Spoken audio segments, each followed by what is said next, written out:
Today I'm going to share a few tips to do if you cannot find your Bluetooth accessory on HOTWAV W11.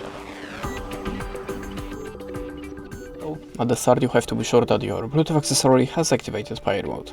And how to activate it, you will find a manual to your device or maybe on your YouTube channel, so just check it and be sure that your Bluetooth accessory should be visible for your phone. But if you don't see it on the Bluetooth list, start from the simplest way, just restart Bluetooth connection. You can also try to restart your phone. In the next step, let's open the settings. Then go to the system and choose Reset Options. Tap on the Wi-Fi, Mobile and Bluetooth. Tap on the Reset Settings button and tap on this button again. In the next step, you can also try to update your system. So go to the System Update, click on this button, and if you have any updates, just install it and check for your device again. That's it. Thanks for watching, leave us a like, recommend, and goodbye.